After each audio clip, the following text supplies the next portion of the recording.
নমস্কার বন্ধুরা, আজকে আমি বানাবো দই বাটা। দই বাটা বানাবার জন্য নিয়েছি বাটা মাছ, কাঁচা লঙ্কা, আদা রসুন, একটা শুকনো লঙ্কা, গোটা গরম মশলা, দারচিনি, এলাচ, লবঙ্গ, পেঁয়াজ, টক দই, রিফাইন অয়েল, লবণ, কাশ্মীরি লাল লঙ্কা, হলুদ, 1 চামচ পোস্ত ও কয়েক টুকরো কাজু বাদাম আর কালো জিরে।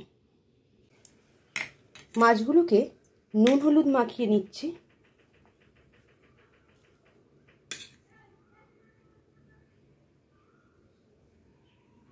এবার লাল করে ভেজে নেব। তেল গরম হয়ে গেছে, নুন হলুদ মাখিয়ে রাখা বাটা মাছগুলোকে আমি ভেজে নেব।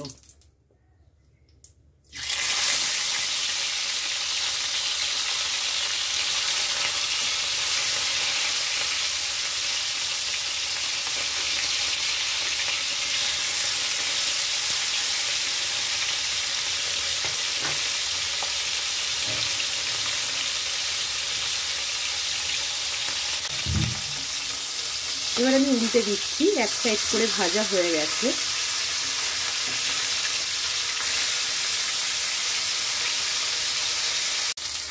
মাছটা লাল করে ভাজা হয়ে গেছে, এবার আমি তুলে নিচ্ছি।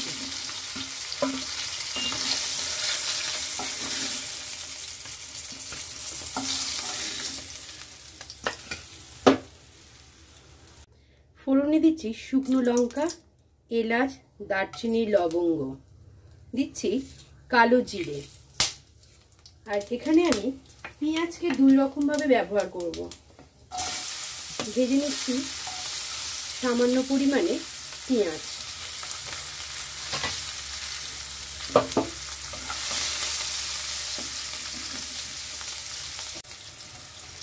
পেঁয়াজটা হালকাভাবে ভাজা হয়ে গেছে, দিয়ে দিচ্ছি বেটে রাখা পেঁয়াজ।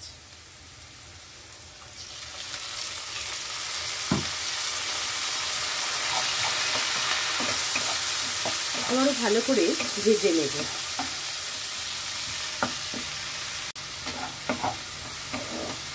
পেঁয়াজগুলো ভালোভাবে ভাজা হয়ে গেছে, দিয়ে দিচ্ছি কাঁচা লঙ্কা, আদা রসুনের বাটা।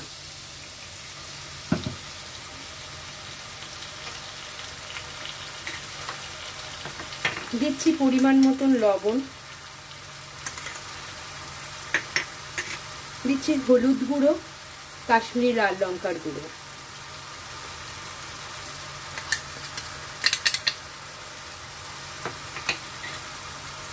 এবার ভালো করে মশলাটা কষিয়ে নেব।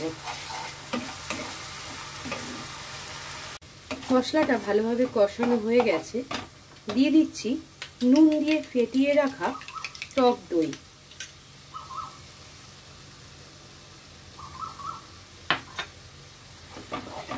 আবারও ভালোভাবে কষিয়ে নেব।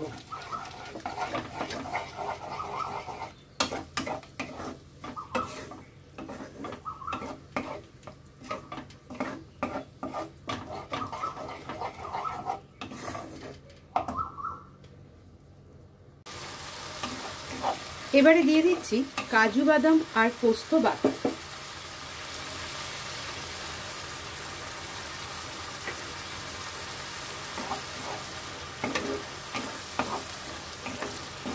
ভালোভাবে কষিয়ে নেব।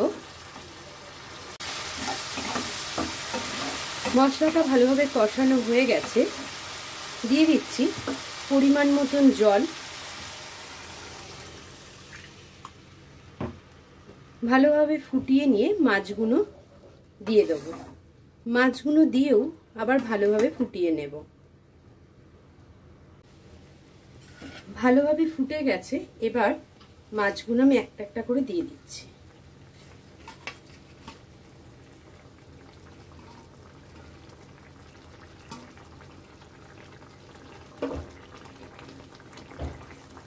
ভালোভাবে ফুটিয়ে নেব। রেডি হয়ে গেছে দই বাটা। এবার আমি পরিবেশন করব।